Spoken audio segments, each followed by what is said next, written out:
اور ہماری تمام باتیں بھی سنتا رہتا ہے اور ہماری تمام حرکات بھی اس کی نظروں میں رہتی ہیں۔ صفدر نے کہا، میرا خیال ہے کہ چیف نے غیر ممالک میں صرف فارن ایجنٹس ہی نہیں رکھے ہوئے بلکہ وہاں بھی ایسے نیٹ ورک قائم ہوں گے جو چیف کو ساتھ ساتھ باخبر رکھتے ہوں گے۔ کیپٹن شکیل نے کہا، اب ہم نے مارٹن سے کیا پوچھنا ہے؟ اچانک صدیقی نے کہا، چیف نے ایک ایکسپیریمنٹ لڑکی کا حلیہ بتایا ہے، ہم نے اس لڑکی کے بارے میں مارٹن سے پوچھ گچھ کرنی ہے اور پن کیمرے کے بارے میں بھی پوچھنا ہے۔ صفدر نے کہا، لیکن یہ پوچھ گچھ کہاں ہوگی؟ کیا اسی کے ہوٹل میں؟ کیپٹن شکیل نے پوچھا۔ ظاہر ہے، اور کہاں ہو سکتی ہے؟ نہیں، وہاں اطمینان سے پوچھ گچھ نہ ہو سکے گی، ہمیں اسے وہاں سے نکال کر کسی اکیلی جگہ پر لے جانا ہوگا۔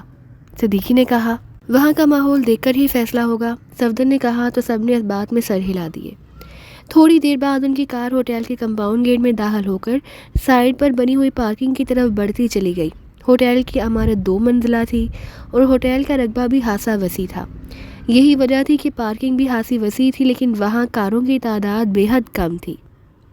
صفدر نے کار پارکنگ میں روکی اور پھر وہ تینوں نیچے اتر آئے۔ پارکنگ بوائے نے آگے بڑھ کر انہیں پارکنگ ٹوکن دے دیا۔ کیا نام ہے تمہارا؟ صفدر نے جیب سے ایک نوٹ نکال کر پارکنگ بوائے کی طرف بڑھاتے ہوئے کہا، امین۔ جناب، میرا نام امین ہے، پارکنگ بوائے نے کہا اور اس نے نوٹ جھپٹ کر بجلی کسی تیزی سے جیب میں ڈال لیا۔ ہم نے مارٹن صاحب سے اس انداز میں ملنا ہے کہ ہمارے مخالفوں کو اس کا علم نہ ہو سکے۔ اگر تم کوئی ٹپ دو تو اس جیسا ایک اور نوٹ بھی تمہیں مل سکتا ہے۔ باس مارٹن تو کافرستان جا چکے ہیں، یہاں موجود نہیں، پارکنگ بوائے نے جواب دیا تو صفدر سمیت اس کے ساتھی بھی چونک پڑے۔ تمہیں کیسے معلوم ہوا؟ صفدر نے حیرت سے پوچھا۔ مجھے ان کے خاص ڈرائیور اکرم نے بتایا ہے، وہ کار پر گئے ہیں، پارکنگ بوائے نے کہا۔ کار پر؟ لیکن کیا یہاں سے کار کا راستہ ہے؟ جی ہاں، یہاں سے 12 میل کے بعد کافرستان کی سرحد شروع ہو جاتی ہے۔ باس مارٹن کے چونکہ وہاں کے لوگوں سے خصوصی تعلقات ہیں اور وہاں سرحد پر ایک گاؤں ہے جس کا نام راندھیر ہے۔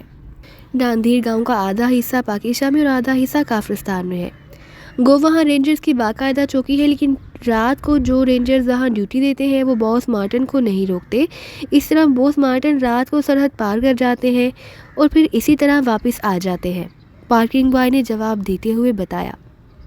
تمہیں اتنی تفصیل کا کیسے علم ہوا؟ کیا تم ساتھ جاتے رہتے ہو؟ صفدر نے جیب سے ایک اور نوٹ نکال کر پارکنگ بوائے کی طرف بڑھاتے ہوئے پوچھا۔ میں نے بتایا تو ہے کہ باس کا خاص ڈرائیور اکرم میرا دوست ہے، وہ مجھے سب کچھ بتا دیتا ہے، پارکنگ بوائے نے جواب دیتے ہوئے کہا۔ کتنی دیر ہوئی ہے انہیں گئے ہوئے؟ تقریباً 1 گھنٹہ ہو چکا ہے۔ پھر اب تو وہ راندھیر پہنچ چکے ہوں گے، صفدر نے کہا۔ ہاں، لیکن رات تک وہ راندھیر میں اپنے خاص دوست ملکو کے گھر میں رہیں گے، پھر جیسے ہی رات کی شفٹ آئے گی وہ سرحد کراس کر جائیں گے۔ کیوں دن کی شفٹ والے ان سے تعاون کیوں نہیں کرتے؟ صفدر نے حیران ہو کر پوچھا۔ میں نے اکرم سے پوچھا تھا، اس نے بتایا کہ 6 ماہ سے دن کی شفٹ کا انچارج کوئی نیا آدمی ہے جو بے حد سخت ہے اور وہ رشوت نہیں لیتا، ورنہ پہلے تو باس دن کو بھی آسانی سے کافرستان چلے جاتے تھے۔ اوکے، تمہارا شکریہ، ہم 2-4 روز بعد آ جائیں گے، صفدر نے کہا اور پھر وہ تینوں دوبارہ کار میں بیٹھ گئے۔ جبکہ پارکنگ بوائے انہیں سلام کر کے واپس مڑا تو صفدر نے کار بیک کی اور پھر یو ٹرن لے کر وہ کمپاؤنڈ سے باہر آ گیا۔ اب ہمیں راندھیر جانا ہوگا۔ ہاں، یہ تو اچھا ہوا کہ وہ رات کو سرحد کراس کرے گا، ورنہ معاملہ بگڑ جاتا، صفدر نے کار آگے بڑھاتے ہوئے کہا۔ لیکن اس کی واپسی پر بھی تو پوچھ گچھ ہو سکتی ہے، صدیقی نے کہا۔ تمہیں معلوم تو ہے کہ چیف اپنے احکامات کی تکمیل کس انداز میں چاہتا ہے، پھر بھی ایسی بات کر رہے ہو؟ ہمیں ہر حال میں اسے رزلٹ دینا ہے، چاہے ہمیں اس مارٹن کے پیچھے ایکریمیا ہی کیوں نہ جانا پڑے۔ اس کے ساتھ ساتھ اس کیمرے کا مسئلہ بھی ہے۔ مارٹن کی اس طرح فوری کافرستان روانگی سے شبہ پڑتا ہے کہ کیمرہ اس تک پہنچ گیا ہے اور وہ اسے کافرستان لے جا رہا ہے، صفدر نے سنجیدہ لہجے میں کہا تو صدیقی بے اختیار مسکرا پڑا۔ تھوڑی دیر بعد وہ مختلف لوگوں سے پوچھ کر راندھیر جانے والی سڑک پر آگے بڑھے چلے جا رہے تھے۔ یہ مارٹن اگر اس انداز میں کافرستان آتا جاتا ہے تو پھر یہ کافی بڑا اسمگلر ہوگا اور اس کے ساتھی بھی یقیناً اسی ٹائپ کے لوگ ہوں گے اور ہم وہاں یکسر اجنبی ہوں گے، اس لیے ہمیں انتہائی محتاط رہنا ہوگا۔ اچانک خاموش بیٹھے ہوئے کیپٹن شکیل نے کہا۔ ہاں، ایسے لوگ اپنے سائے سے بھی محتاط رہتے ہیں اور چونکہ یہ چھوٹے درجے کے لوگ ہیں اس لیے یہ اچانک فائر بھی کھول سکتے ہیں، اس لیے واقعی ہمیں بے حد محتاط رہنا ہوگا۔ مشین پسٹل ہماری جیبوں میں ہے اور دیگر اسلحہ کار کی فرنٹ سیٹ کے نیچے باکس میں موجود ہے، صفدر نے کہا۔ وہاں فائرنگ کرنے کی بجائے ہمیں بے ہوش کر دینے والی گیس استعمال کرنا ہوگی، ورنہ یہ بھی ہو سکتا ہے کہ گاؤں والے ہمیں نکلنے ہی نہ دیں۔ یقیناً اس گاؤں میں رہنے والوں کی اکثریت اسمگلروں اور جرائم پیشہ افراد کی ہوگی۔ صدیقی نے کہا، تمہاری بات درست ہے صدیقی، گاؤں کے قریب پہنچ کر ہم گیس پسٹل سے جیب نکال کر جیبوں میں ڈال لیں گے، صفدر نے کہا۔ اور پھر جیسے انہیں دور سے گاؤں کی عمارت نظر آنے لگی، صفدر نے کار ایک سائڈ پر روک دی تو صدیقی نیچے اتر آیا۔ اس نے سیٹ اٹھا کر نیچے موجود باکس میں سے 3 گیس پسٹل نکالے اور ساتھ ہی ایک اینٹی گیس شیشی بھی نکالی اور سیٹ بند کر کے وہ دوبارہ سیٹ پر بیٹھ گیا۔ اس نے ایک گیس پسٹل صفدر اور کیپٹن شیل کی طرف بڑھا دیا اور ایک اپنی جیب میں رکھ لیا۔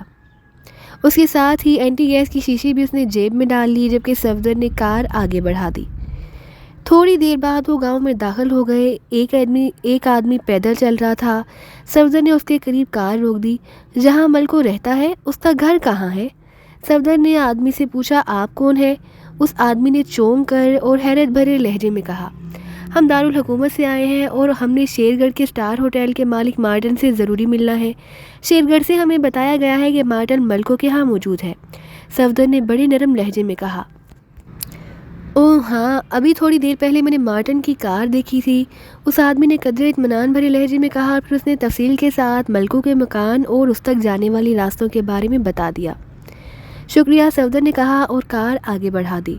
تھوڑی دیر بعد وہ گاؤں کے کنارے پر ایک بڑے سے باغ کے اندر بنے ہوئے حویلی نما مکان کے گیٹ پر پہنچ گئے۔ حویلی کا گیٹ بند تھا، لیکن جیسے ہی صفدر نے کار گیٹ کے قریب روکی، پھاٹک کی چھوٹی کھڑکی کھلی اور ایک مقامی نوجوان نظر آیا۔ پھاٹک کھولو، ہم دارالحکومت سے آئے ہیں اور ہم نے مارٹن سے بڑا سودا کرنا ہے، صفدر نے مجرموں کے مخصوص جھٹکے دار آواز میں کہا۔ کیا نام ہے آپ کا؟ اس نوجوان نے غور سے صفدر اور اس کے ساتھیوں کو دیکھتے ہوئے کہا۔ میرا نام راجو ہے اور ہمارا تعلق مارٹی سنڈیکیٹ سے ہے، صفدر نے دارالحکومت کے ایک مشہور سنڈیکیٹ کا نام لیتے ہوئے کہا۔ جی اچھا، اس نوجوان نے کہا اور پھاٹک کھل گیا تو صفدر کار آگے بڑھا لے گیا۔ یہ ایک خاصی بڑی حویلی تھی جس کے سامنے طویل برآمدے تھے، جبکہ عقب میں کمرے بنے ہوئے تھے اور وہاں 4 گن مین افراد بھی کھڑے نظر آ رہے تھے۔ صفدر نے کار ان مسلح افراد کے قریب لے جا کر روک دی اور پھر وہ نیچے اتر آئے۔ اس لمحے وہ آدمی جس نے باہر آ کر ان سے باتیں کی تھی پھاٹک بند کر کے واپس آ گیا۔ آئیے جناب، اس آدمی نے کہا تو صفدر نے اس بات میں سر ہلا دیا۔ وہ آدمی انہیں ایک بڑے کمرے میں پہنچا کر واپس چلا گیا۔ تھوڑی دیر بعد 4 آدمی کمرے میں داخل ہوئے۔ ان میں سے 2 آگے تھے، جن میں سے ایک کے سر پر پگڑی تھی اور وہ اپنے لباس اور انداز سے دیہاتی لگ رہا تھا، جبکہ دوسرا بھاری اور ورزشی جسم کا سانڈ کی طرح پلا ہوا تھا اور اس کا سر گنجا تھا۔ اس کی بڑی بڑی مونچھیں دونوں طرف سے اس طرح اکھڑی ہوئی تھیں جیسے لوہے کی تاروں سے بنی ہوئی ہوں۔ اس نے پینٹ اور جیکٹ پہنی ہوئی تھی، جبکہ ان کے پیچھے 2 مشین گنوں سے مسلح افراد موجود تھے۔ صفدر اور اس کے ساتھ انہیں دیکھتے ہی سمجھ گئے کہ ان میں سے دیہاتی لباس والا ملکو ہے، جبکہ دوسرا مارٹن ہے۔ صفدر ان کے آنے پر اٹھ کر کھڑا ہو گیا۔ اس کے اٹھتے ہی کیپٹن شکیل اور صدیقی بھی اٹھ کر کھڑے ہو گئے۔ بیٹھے، میرا نام ملکو ہے اور یہ جناب مارٹن ہے، دیہاتی آدمی نے کہا۔ آپ کون ہیں؟ میں نے آپ کو پہلے تو کبھی نہیں دیکھا، اور پھر آپ میرے پیچھے یہاں تک کیوں آئے ہیں؟ مارٹن نے انتہائی نحوت بھرے لہجے میں کہا۔ ہم تم سے ملنے تمہارے ہوٹل گئے، وہاں سے معلوم ہوا کہ تم کافرستان جا رہے ہو اور رات تک ملکو کے پاس ٹھہرو گے تو ہم یہاں آ گئے۔ میرا نام راجو ہے اور یہ میرے ساتھی ہیں، ہمارا تعلق مارٹی سنڈیکیٹ سے ہے، صفدر نے اطمینان بھرے لہجے میں کہا۔ اور پھر وہ سب کرسیوں پر بیٹھ گئے، جبکہ مشین گنوں سے مسلح افراد بڑے چوکنے انداز میں ملکو اور مارٹن کے پیچھے کھڑے تھے۔ کیا کام ہے مجھ سے بولو، مارٹن نے ہونٹ چباتے ہوئے کہا۔ علیحدگی میں بات ہوگی، تم تو اس طرح ہمیں ڈیل کر رہے ہو جیسے ہم تمہارے دشمن ہیں، صفدر نے ہونٹ چباتے ہوئے کہا۔ سوری، تم واپس جاؤ، میں پرسوں شیر گھر پہنچوں گا تو پھر بات ہوگی، مارٹن نے یکلخت اٹھتے ہوئے کہا۔ ٹھیک ہے، تمہاری مرضی، ہم چیف کو رپورٹ دے دیں گے، صفدر نے بھی اٹھتے ہوئے کہا۔ میں خود بات کر لوں گا، آؤ ملکو، مارٹن نے کہا اور بیرونی دروازے کی طرف بڑھ گیا۔ سلامت انہیں کار میں بٹھا کر پھاٹک سے باہر پہنچا دو، ملکو نے ایک مسلح آدمی سے کہا اور مارٹن کے پیچھے باہر چلا گیا۔ یہاں کتنے افراد ہیں؟ صفدر نے بھی دروازے کی طرف بڑھتے ہوئے پوچھا۔ بہت ہیں، سلامت نے مختصر سا جواب دیتے ہوئے کہا تو صفدر سر ہلاتا ہوا باہر آ گیا۔ برآمدے سے نیچے اتر کر وہ کار تک پہنچے ہی تھے کہ صفدر نے جیب سے ہاتھ باہر نکالا اور دوسرے لمحے اسٹک اسٹک کی آواز کے ساتھ ہی برآمدے کے باہر موجود چاروں مسلح افراد اور دونوں مسلح آدمی جو ملکو اور مارٹن کے ساتھ آئے تھے بے اختیار اچھل پڑے، جبکہ صدیقی اور کیپٹن شکیل دوڑتے ہوئے حویلی کی دوسری سائڈوں کی طرف بڑھ گئے۔ صفدر نے سانس روک لیا جبکہ مسلح افراد ریت کے حالی ہوتے ہوئے بوروں کی طرح نیچے گر کر ساکت ہو چکے تھے۔ تھوڑی دیر بعد کیپٹن شکیل اور صدیقی واپس آ گئے۔ کچھ دیر تک تو وہ تینوں سانس روک کر کھڑے رہے، پھر انہوں نے آہستہ آہستہ سانس لینا شروع کر دیا۔ ابھی اندر گیس کے اثرات موجود ہوں گے، یہاں باہر تو کھلی فضا کی وجہ سے اثرات جلد ختم ہو گئے، اس لیے ہمیں تھوڑا انتظار کرنا ہوگا، صفدر نے کہا تو باقی ساتھیوں نے بھی اس بات میں سر ہلا دیا۔ پھر تقریباً 10 منٹ بعد انہوں نے پوری حویلی کو چیک کیا تو ایک کمرے میں ملکو اور مارٹن دونوں بے ہوش پڑے مل گئے، جبکہ باقی حویلی میں 15 کے قریب دیگر افراد موجود تھے۔ اس مارٹن کے سامان کی تلاشی لینا ہوگی، میرا خیال ہے کہ ان دونوں کو پہلے کرسیوں پر باندھ دیا جائے، صفدر نے کہا۔ یہاں کسی بھی وقت کوئی بھی آ سکتا ہے، اس لیے کیوں نہ مارٹن کو اٹھا کر لے جائیں تاکہ کسی اکیلی جگہ پر اس سے تفصیل سے پوچھ گچھ ہو سکے۔ نہیں ہو سکتا ہے کہ اس کے پاس کوئی خاص چیز ہو، انہیں باندھ کر تم باہر جا کر خیال رکھو، میں اس سے معلومات حاصل کر لوں گا۔ باقی تمام افراد کو گولیوں سے اڑا دو تاکہ کوئی گڑبڑ نہ ہو سکے، صفدر نے کہا اور اس کے دونوں ساتھیوں نے اس بات میں سر ہلا دیے۔ تھوڑی دیر بعد صدیقی رسی کے 2 بنڈل اٹھائے واپس آ گیا۔ صفدر نے اس کے ساتھ مل کر ان دونوں کو کرسیوں پر رسیوں سے اچھی طرح باندھ دیا، جبکہ کیپٹن شکیل اس دوران باہر چلا گیا۔ تمہارے پاس خنجر ہے؟ ہاں، کیوں؟